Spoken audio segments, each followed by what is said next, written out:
Hi అండి, welcome back to Ammu's kitchen. నేను మీ సౌజన్య. ఈరోజు మనం స్వీట్ పొటాటోని ఏ విధంగా ఉడికించుకోవాలో ఈ వీడియోలో మీకు చూపిస్తాను.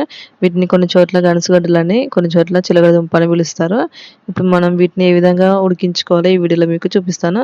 ముందుగా మనం ఒక హాఫ్ కేజీ వరకు గనుసుగడ్డలను తీసుకొని అందులో వాటర్ పోసుకొని ఒక 2-3 టైమ్స్ వరకు శుభ్రంగా కడగాలండి. వీటికి మట్టి అనేది బాగా ఉంటుంది కాబట్టి ఈ విధంగా క్లీన్ చేసుకొని తీసుకోవాలి గనుసుగడ్డల్ని.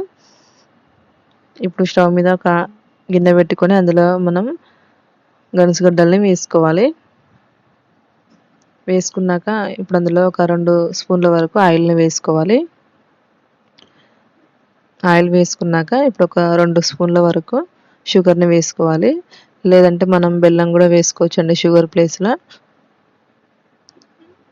ఇప్పుడు ఒక 2-3 స్పూన్ల వరకు వాటర్ని పోసుకొని మూత పెట్టుకొని లో ఫ్లేమ్లో వీటిని ఉడికించుకోవాలి. హైలో అస్సలు పెట్టకూడదండి, లో ఫ్లేమ్లో మాత్రమే ఉడికించుకోవాలి. ఇప్పుడు ఒక 2-3 నిమిషాల తర్వాతకి మూత తీసి మనం వీటిని చిన్నగా ఒకసారి కలుపుకోవాలి. లైట్గా కలుపుకుంటే సరిపోతుందండి, మరీ ఎక్కువ కలుపుకోవద్దు. ఈ విధంగా ఒకసారి కలుపుకున్నాక మళ్ళీ మూత పెట్టుకొని ఉడికించుకోవాలి. మధ్య మధ్యలో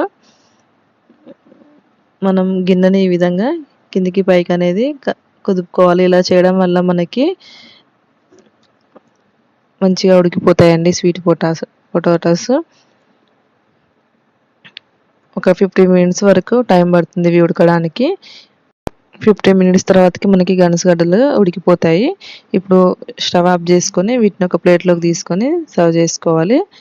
అంతే అండి, ఈ విధంగా మనం గనుసుగడ్డల్ని మరింత తీయగా ఉండే విధంగా ఈ ప్రాసెస్లో ప్రిపేర్ చేసుకోవచ్చు. చాలా చాలా టేస్టీగా ఉంటాయి. మీరు ఒకసారి ట్రై చేసి చూడండి.